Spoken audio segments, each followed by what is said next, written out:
bowel-related disease. This is a level of hygiene that clearly doesn't actually matter. Look, let me tell you... Like when they say there are more germs on your chopping board than are on your Lucy. Well, if that's so, it clearly doesn't matter, does it? Because they don't do anything And to I you. can say before you shoot me, I didn't design my bathroom. Someone else put the air in.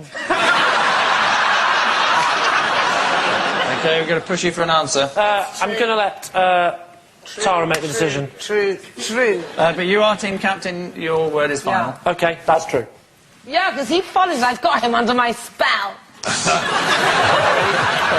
Let's see if they are remotely correct. It is a true. It's a truth.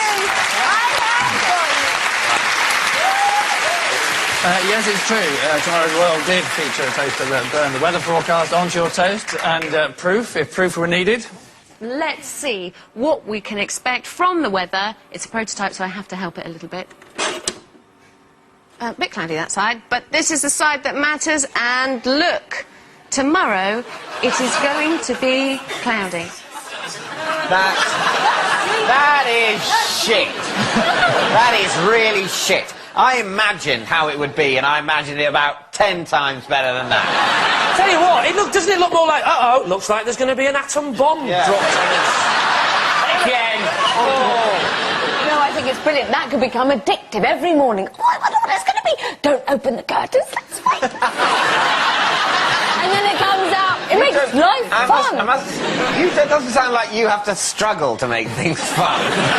That's fun. Ooh, I can't wait till a vague shape on my toast gives me a shit idea of what the weather might be like. And then I'll open the curtains, it'll be different, and that'll be fun. So at the end of that round, it's David's team who are beginning to feel the heat behind as they are 6-5.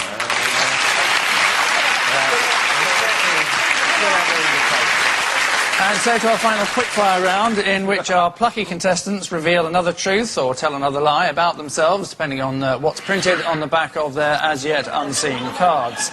Lee's team are in the lead, so David's team need to, quite frankly, get a grip, starting now. Harry. I once pushed a man in a lake for following me, shouting, "Only me."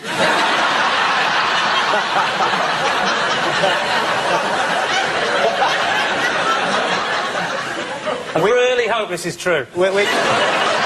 Which lake, Harry? Were you on tour, or was it... It was a lake in Cumbria, but it wasn't Windermere. So how exactly did you push him? He was in my private area, if you know what I mean. I don't, you know. Just went... I can't use the language I use, but I did just get... And I Did just... the man get really wet? Yeah, he was in the lake and yelling. What was he yelling? Only me drowning! The poor bloke could have been on the phone, couldn't he? And his wife could have been saying, who are you with? It's only me! Actually, he probably would have sold his story. Anyway, we would know about it if he'd pushed somebody. Good point, Tara's making. The man who fell in the lake would dine out on it, you liar. Making a decision is probably the best way of progressing. It's a lie. It's a lie. Are you going for lie? Lie, yeah. Dave? Lie. OK, I'll go with my teams and say that is an absolute lie. He's saying it's a lie. Ah. Misery. Hi! It is a... lie. Complete rubbish. Yeah, it's a lie. Harry has never pushed a man in a lake for shouting, "Only me." It's childish, immature and irritating to repeat Harry's old catchphrases back at him, something which is well known to everybody peeps in it. Next, Dave. I bunked off school to go to London with a boy called Dick Whittington. How old were you? I was 16. Was he really called Dick? It was Richard Whittington, obviously. And did you call him Dick? Of course you did. Obviously See, you did. that's where no one would call their child... If you were Mr. Whittington, would you say, I think you would. I'm going to call my child Richard? No, some people do it. I know somebody called James Bond and a guy called Jack Russell. Yeah, but you're a hooray and they do ridiculous things. What did you do in London? Why did you Well, bunk he off? just said that his uncle knew the Beatles. They were on doing a public appearance in Carnaby Street, opening I don't know what, and if we went down, he could get us a ticket, we'd get in, and we'll meet the Beatles, and he'll sign his autograph. Was he your best friend at school?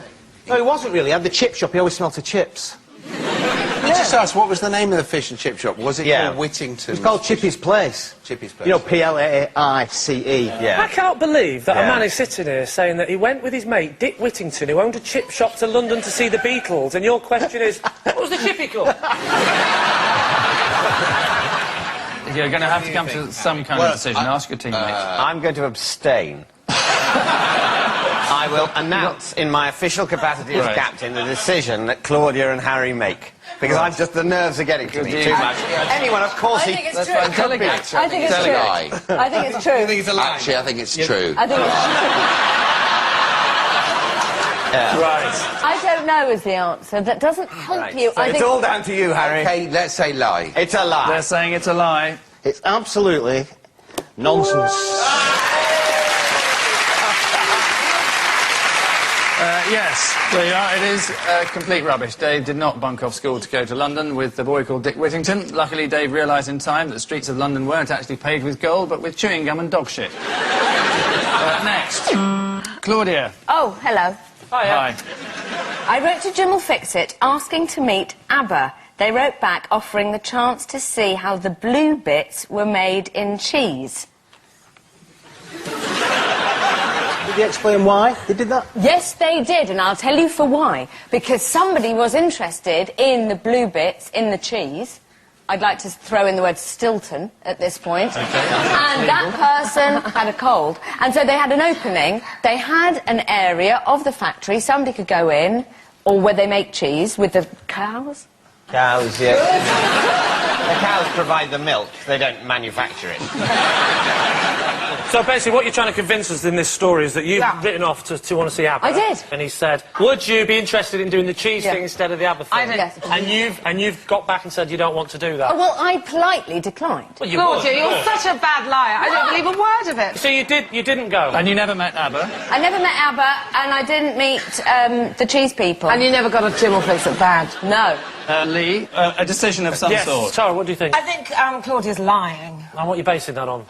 I just know Claudia. No! I think it's accepted. I think, yes, that she probably wrote and wanted to see ABBA, but they wouldn't offer you cheese. Yeah, exactly. That's the bit I'm doubting. It's the cheese bit. Should we go with the lie then? Yeah, I'll go for the lie. I think Claudia might be lying. OK, Claudia. OK. Truth or lie? I will tell you. Okay. It is actually true. Ah, you're so good. It's completely true. Yes, it's true. Claudia did ask Jim will Fix It if she could meet ABBA, but was instead offered the chance to see how the blue bits were made in cheese. So Jimmy's quite keen on seeing how blue mouldy bits develop. That's why he stayed with his mum so long after she died. The blue bit in cheese is, in fact, a living fungus that smells slightly off and serves no useful purpose, much like Sir Jimmy himself nowadays. Enough. I'm sorry, but he's well out of order. Enough about Jimmy Savile, or to give him his full title, Sir Jimmy Savile, the creepy old man who washes his pants in the showers. Which rude interruption means at the end of our final round, it's David's team who have proved themselves to be superior human beings, having crushed Lee's team 9-8.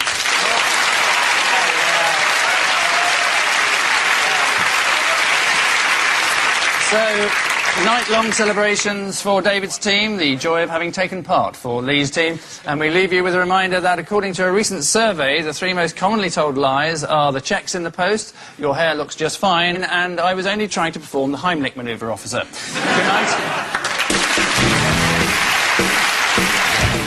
By day, Ben Affleck defends the innocent. At night, he is Daredevil. Seriously, Colin Farrell co-stars in 20 minutes here on BBC One after the news. Next.